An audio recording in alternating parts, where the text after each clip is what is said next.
Purushottam. I am the business head for GMR Goa Air Cargo. Will be moderating this very important session for this conclave, which is the post-harvest management. It's one of the milestone where we really needs to monitor certain things. There are certain challenges. What is the opportunities which are available? Um, Good afternoon all. Shankaran here. I am from Chennai and I have been working across the country for about last 35 years on this food processing industry. The major thing is that I have been an engineer and mechanical engineer moved to food preservation technologies, and I probably am the only living food preservation engineer in this country today. I haven't heard of anybody else. There was one Maharashtrian who was there before me in UNDP, but he ceased to be alive now. So probably I'm the only one. Because in India, I think we take it very lightly with regard to food preservation technologies. We do not understand the food preservation techniques that are required to keep the ball floating up to the processing center. This is the first concern that I have, a huge concern. Let me make it very huge concern. Not even a single college which is teaching you food processing technology, including NIFTM, has one course on food preservation technology. Food preservation is like a bypass. You have a service road, and this is like a service road. I think this needs to be looked at because what the farmer is losing is phenomenal when it comes to it. The value addition can be between 35 to almost about 165% when it comes to smaller states like Goa. In larger states, because of the logistic contributions that can, spur it further, it can go up to 200 to 300%, depending upon the state. So I think the case of survival is more important for Goan farmers as of today, rather than just trying to be, in the limelight first. I think that needs to be understood because of the fractional land holdings, also because of the major contributors. Almost about, as per the national index, whatever I had gone through in the last few days, is that almost about 78% of the women who are involved from Goa, and I've been in touch with Kerala of late, very recently, quite a lot. So 78% of the women are involved in service industry like hotel industry. They are not into agricultural at all. This is something which is extremely disturbing. Most of the states which have flourished, whether you take Maharashtra, you take Andhra Pradesh, which you take Gujarat, you take Tamil Nadu, you take Karnataka, I think the women contribution have been the pivotal leading role that women have played in the rural. I think this needs to be looked at. And agri skilling is one area which I think, because this is a lot more sophisticated. And I think probably closer to Meghalaya, this one state speaks excellent English. I think what we needed to understand, he was talking about APIDA. I think one of the things that I think that Goa can contribute is the communication language in Goa is much superior compared to many of the smaller states of the country, including Pondicherry. I work with Pondicherry, I work with Arunachal Pradesh, I work with different states, except Meghalaya, probably yes, except Meghalaya, including Manipur we have a problem. We have a problem in Mizoram. But I don't think Goa has that bottleneck. I think this is something which can be significantly exploited. Another thing is that you have many of these smaller units, PMFAME units, most of the PMFAME units, which needs to be integrated. I think we have not been integrating as a food processing sector in the country. We have been isolated cases of 12% to 20% utilization of machinery. Most of the people you could ask them. So when is the payback period? The payback period goes for a 6 straight across. So I don't think we need to take it. I'm sure we'll be able to deliver it. I'm willing to contribute as much as I can do for Goa. Right now I'm working on climate resilient agriculture, a 2,500 crore project with Kerala now, right now. So my focus is more on coconuts, more on all the products that you are already growing. So I think I may be able to contribute a little more. Thank you. Thank you for those insights. I think state government has taken a lot of initiatives on agri produce. There are a lot of schemes which I can see. The recent 2025 scheme was Amrit Kal for the farming basically. I think that policy will literally penetrate into the market, and maybe which might give some kind of an encouragement to the FPOs and the farming at Goa. So maybe I think that's the policy which has recently which has come up. I think that will bridge certain challenges and gaps and all. So one more thing, sir. Just wanted one more question from you. What are the biggest challenges agri-businesses still face in reducing post-harvest issues, and what solutions or technologies have the greatest potential to address them? See, one of the things is that, as I said very clearly when I started off, I said the food preservation has not been taken very seriously from the farm level to the processing level. This is the first bottleneck that I am seeing. Product compatibility itself in India has not been understood well in cold storages. I think somebody who will keep turmeric in the same place will keep, tamarind. The tamarind will automatically become a powder if you have turmeric. Turmeric has a pungency which can actually take it to it. These are all simple things that I think we have not been following. So you just leave it to the cold store owner's mercy, and you lose it. For example, you have 0 degree centigrade for both apple as well as garlic, and you end up putting or onion, and you end up putting with different humidities. So people don't understand here most of the time. Of course, onion and garlic, they give an odor, so they avoid. In the Indian context of thing, we are more cultural. So we would love to avoid that. But look at many products. Some of the fruits can have a cross action with regard to this thing. This is one area which I feel that we can actually improve. The second thing is that the pre-processing and the thermal effects of tropical fruits. I think Goa has the potential to grow some of the tropical fruits, and they can go ahead with it. This is second. Another thing is that when a state as small as this, I think the niche identity that you need to carve in for you is to show it either toxin free, organic, or naturally grown. Supposing we have an area which is very naturally, which can grow naturally some produce, then we needed to use, even for cleaning, washing and other things, I think the surfactants or the cleansers that we use should be biostimulant. They should be more biostimulant. These are all some of the factors, because when you talk to the Europeans, I work in the European market, I work in the US as well as in Canada. We have a factory in Canada. My son is also in Canada. So the question that happens is that when you are there in those markets, it's a very informed market. Even the surfactants that you use, you can't wash it away with chlorine and get away with it. Please be very, very clear. The traceability becomes a very important thing. I think the GI products is one another thing that I am looking forward to as a big challenge. Because if you are having some chilies in Ramanathapuram in Tamil Nadu, we are having the chilies, red chilies, and we are actually focusing purely on that samba chili. And purely we are focusing on that. We are investing about 15 crores just to entice that entire scheme. It's not that 15 crores is big for Nabad or anybody, but the fact that how well that 15 crores is spent is going to be a challenge here. I think probably in Goa also, context of Goa, I think this would be the major impediment. First and foremost is that between the policymakers and the users, I think. Another thing which is a deterrent to me is that when you have an educated society like Goa, which is not very primitive at any point of time, the biggest problem is succession period. In agriculture, Goa does not have any succession period, in my opinion. Most of the farmers will look at me. So, and fractional land holding adds to the problem. So you hold on to something which is around, say, 2 crores worth of price, and in a market of 1 acre somewhere, very close to, say, Ponda or somewhere, people would not love to sell it, or would love to sell it for some other development, as the minister very clearly, honorable minister very clearly said. I think this is one area where we needed to focus more on, because we needed to get into a resilient profit mode, profit-oriented agriculture. I think without profit, I think under the WTO regime, I think none of us can survive in this hall. We have to bear the onslaught, we will have to hit it against it. You can't be going back and saying, I will survive. No, I'm sorry, this is not. And unlike many of the industrialists who can actually invest, agriculturists know only one thing. They know only one thing, they reinvest only back into agriculture. They cannot invest somewhere else. They do not know, go to the stock markets. 95% of the farmers do not know how to invest into stock markets. Please bear with me for whatever I'm saying. So I think this is where I think higher education, agriculture skilling could be a solution to this problem in Goa. You need to show them, rake in the profits and show them that there is a profit available. Then only the youngsters or the kids will get into it. I'm extremely glad somebody came up and said that he's doing hydroponics here. It's fantastic. Why not? Why not? If he succeeds, I would love him to actually propagate it to 100 people here. That's the whole thing, and we needed to support him to that.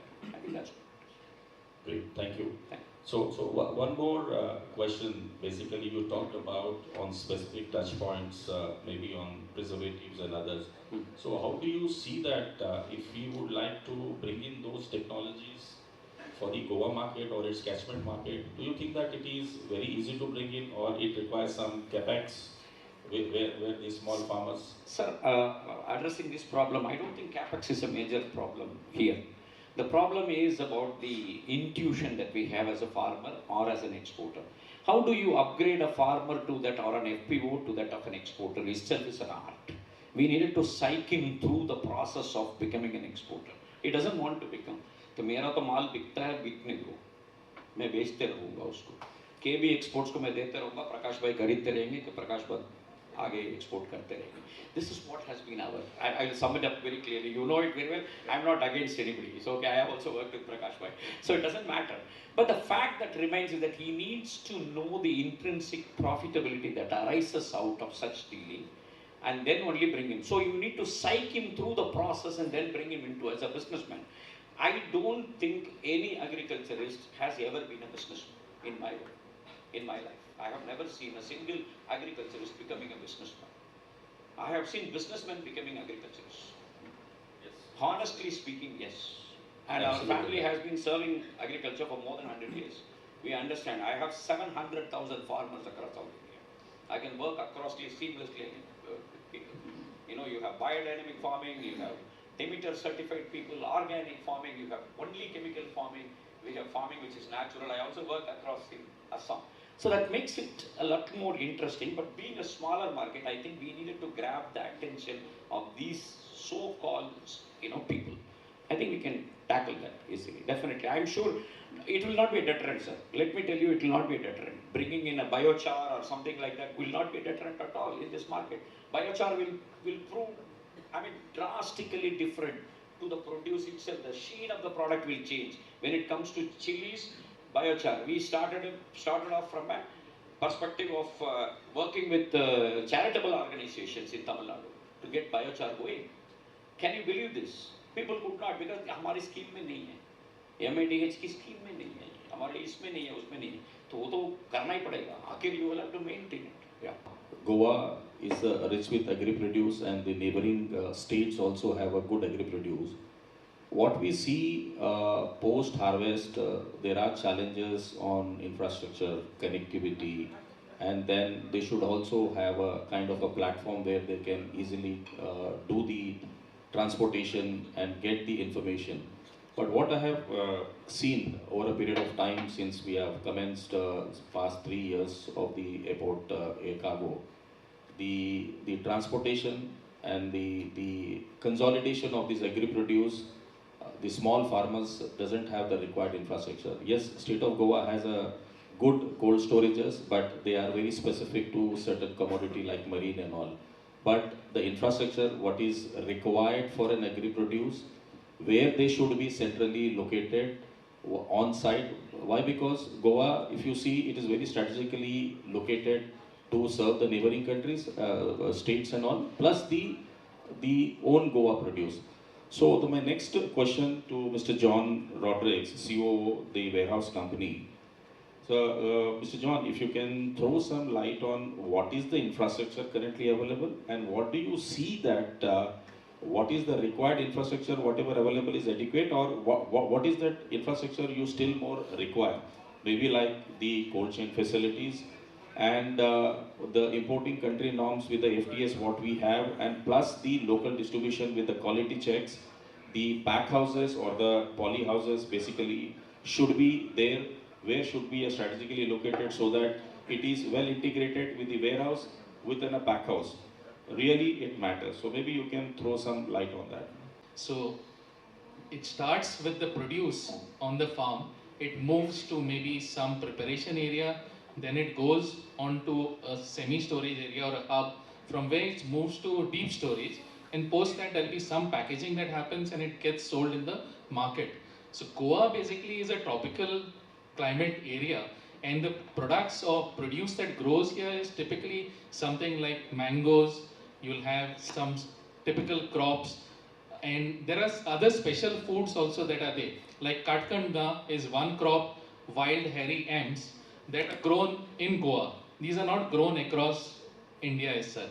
Then there are some kola chilies. There are a couple of products produce that is specific to Goa, and each of them has a specific storage requirement.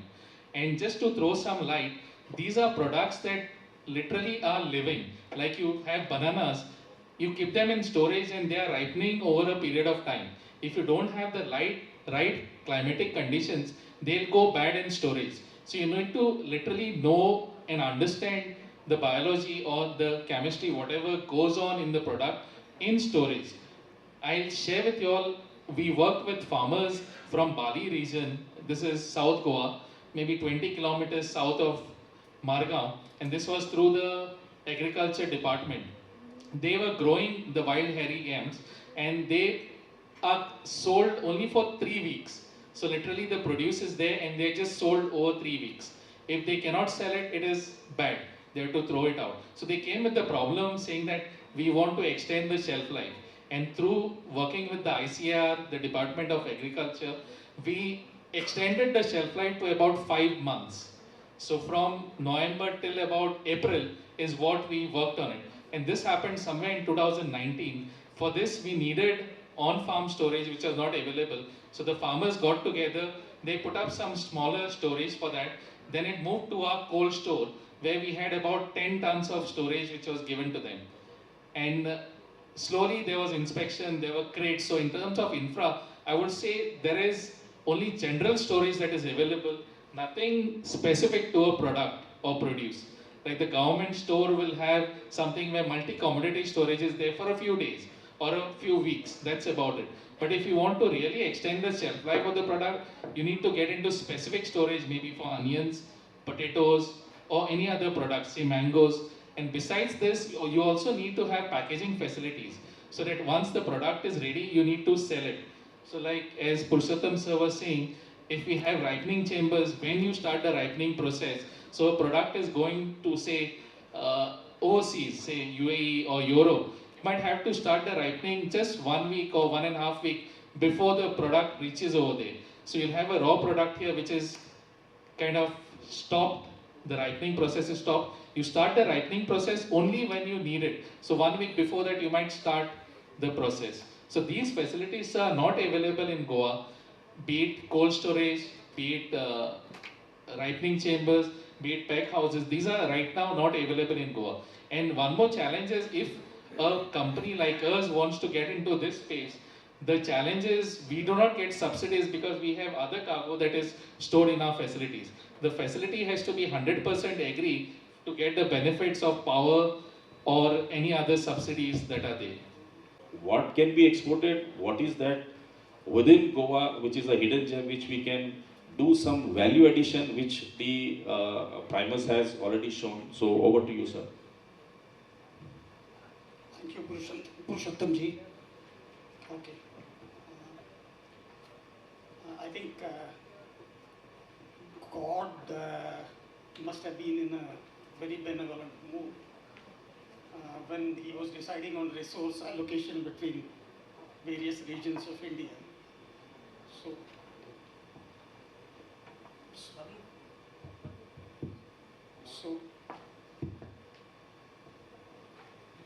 So besides, our sun, sand, sea, beautiful beaches, the green cover, forest cover that we have, the abundant rivers and the waterfalls, God has also blessed us with some unique agro-produce, fruits and vegetables.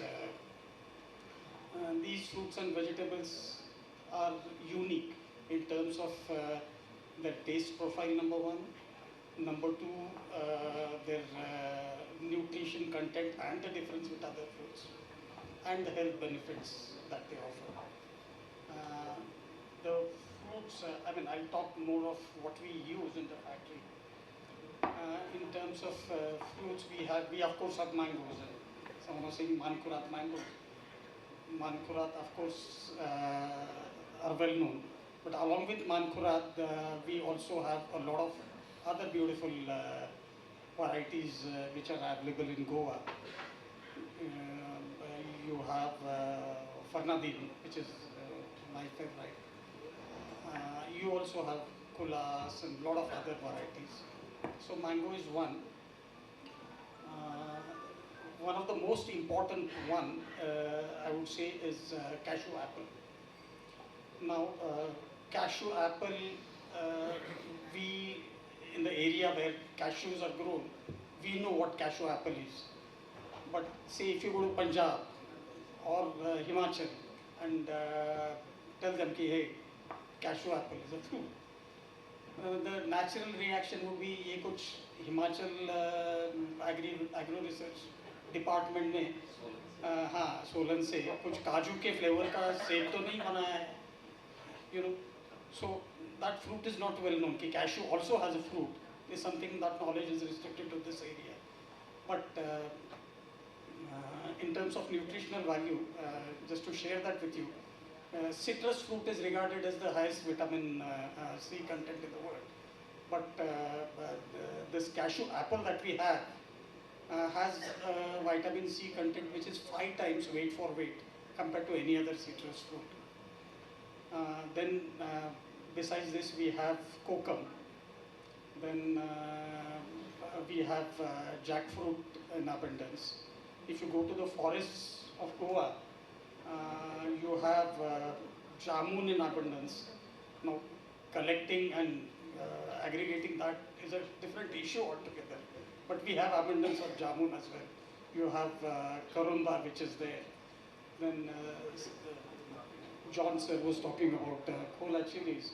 We have some unique varieties of chilies. You have kola aldona.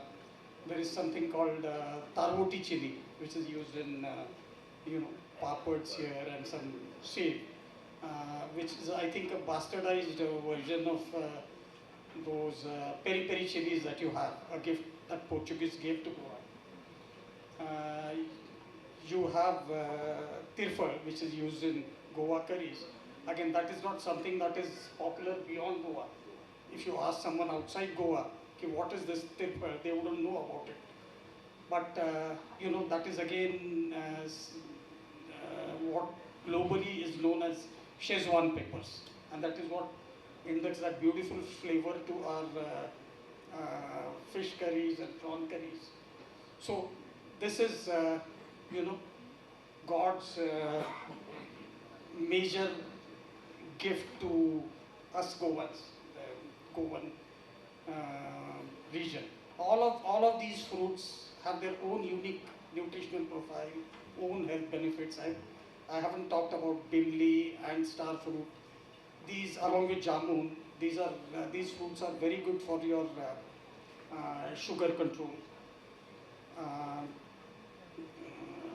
Lot of other jackfruit, raw jackfruit has benefits in terms of again sugar control.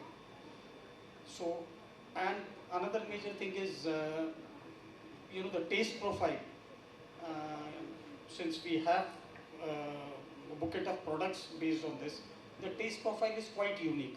The world is familiar with orange juice or pineapple juice, but if people try your cashew apple juice or bimli juice, it has a completely different taste profile. I think adding on to that, kokum also you were talking about, yes, right? Yes. Kokum also, in terms, it's a digestive and grown everywhere. We also have products based on kokum. Now, coming to the second part of your question, what is the major issue?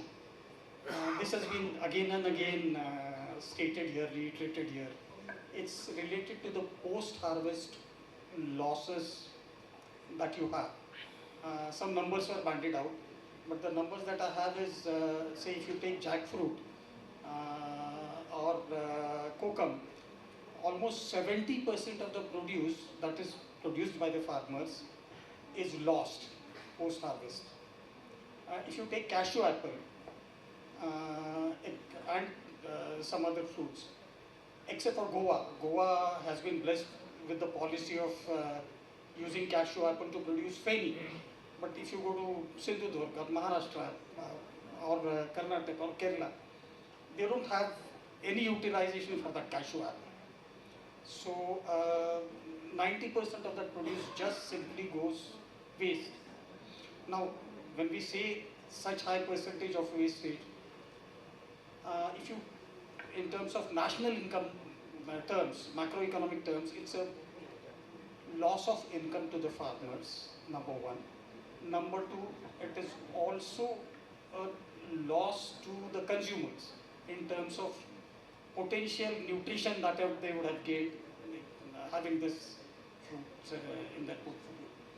Now, the reason why, some of the reasons that I can say why we have such huge post-harvest losses is, number one, most of these are highly perishable. And by highly perishable, let me just give an example. We use a lot of cashew apples. The period between plucking the cashew apple from a cashew tree to processing it is a matter of a few hours. If you don't do that, the fruit starts fermenting. And you have alcohol, and it really is not, you can use it for ferry, but non-alcoholic products, you really can't use it.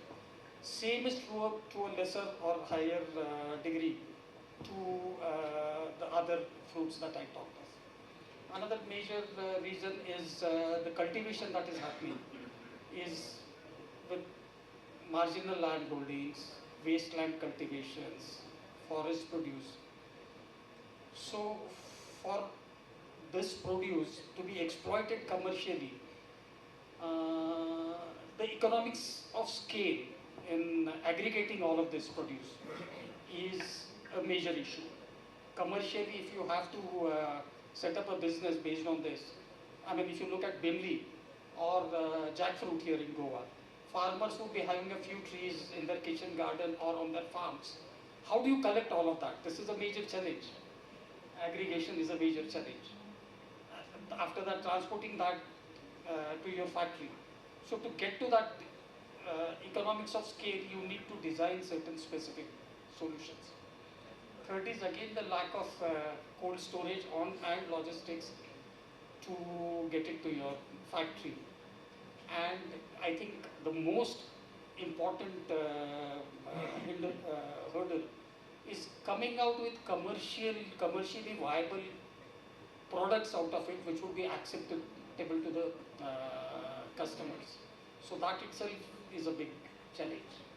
What I feel is like in Chittoor and all, we have some Srini food park and all.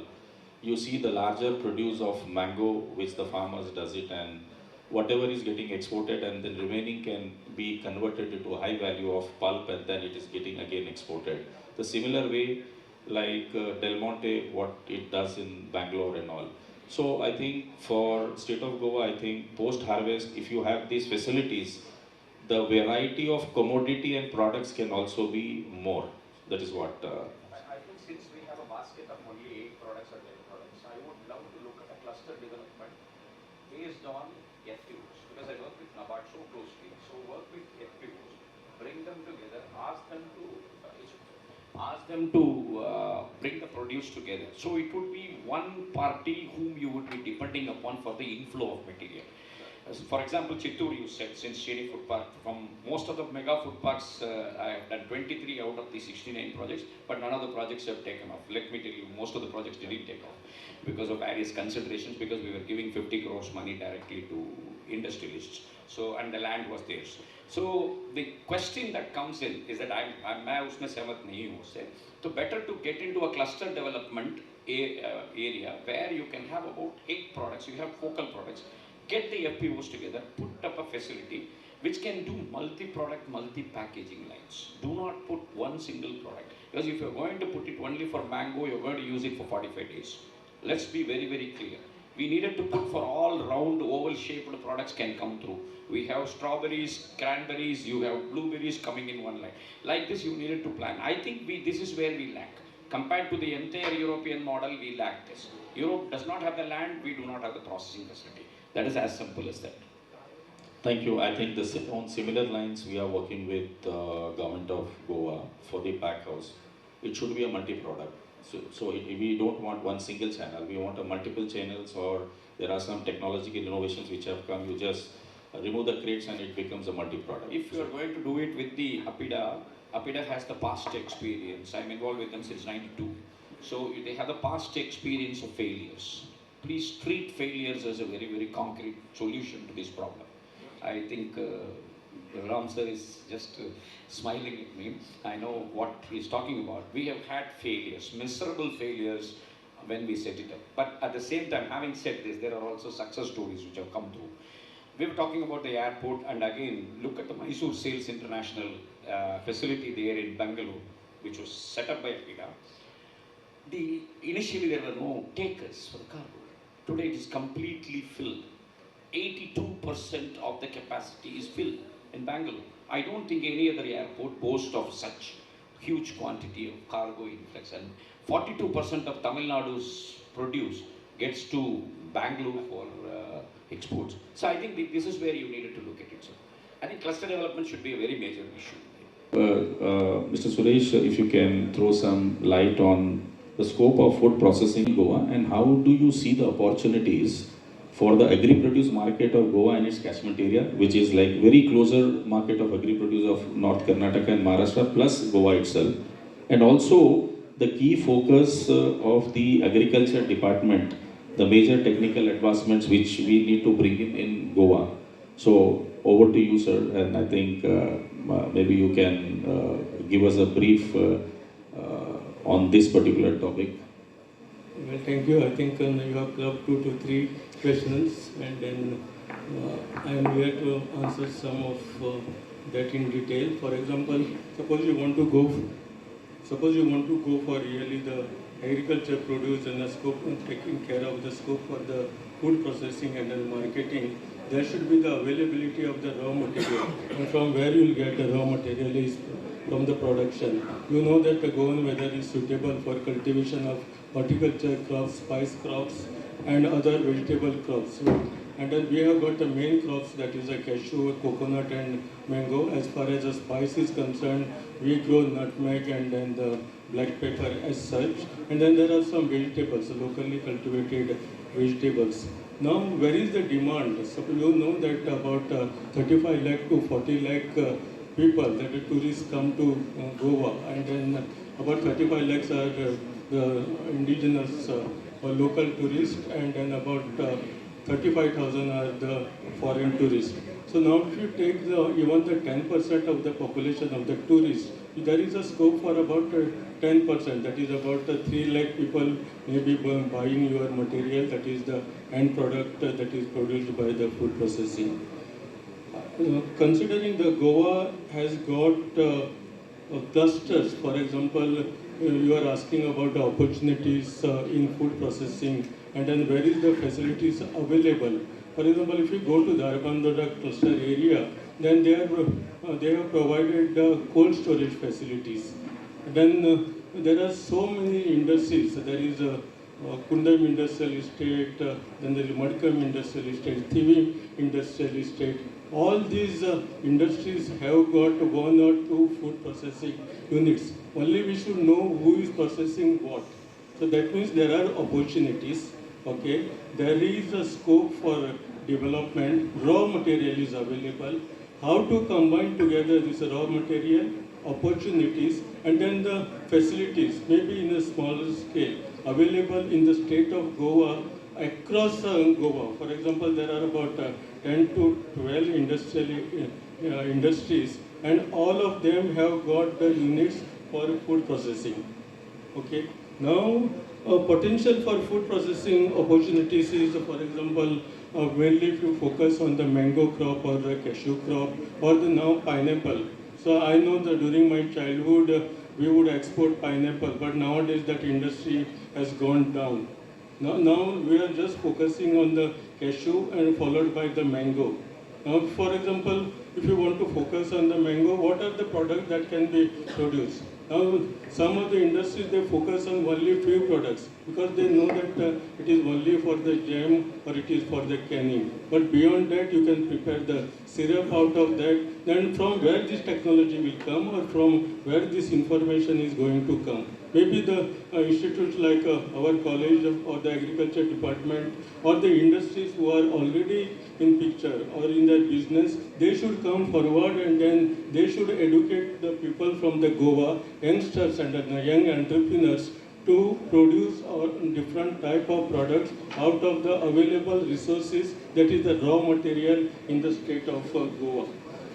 Now, for example, this coming to the this support by the government has got now this Goa service online where they provide the information on what is available where. Suppose you want to go for the processing of vegetables or particular fruit or the pineapple. They know exactly where are the industries available who are in this business. So that type of information is available online and that is available with the government online services. Now government is also providing the subsidy. They have got facilities like providing the facilities for the subsidy, different type of subsidies for maybe the production of the raw material. Thus they know there should be the requirement for the production, that is buying the seedlings, cultivating, manures, fertilizer, then pesticides. I think for all these commodities, for all these aspects, for all these inputs, the subsidies are available very much with the Directorate of Agriculture. Now there is from government level, there is a subsidy on the capital investment. Also there is a subsidy on the interest capital. There is a subsidy to buy the plot, and then this information, for example, where is the plot available for the establishment of your processing industry. That type of information is also available online in the services provided by the state government. Now the thing is, for example, for the if you are interested and the entrepreneurs are interested in establishing the unit, the raw material is available, and then it is available in ample. Okay, and then there are subsidies by the Directorate of Agriculture. There is a technical know-how. There are opportunities provided by the state government on establishing the processing unit, and then how to make use of this. I think it depends on the young entrepreneurs or the people who are interested in new concept and new ideas, and then developing the product for the benefit of the people with the concern with the society.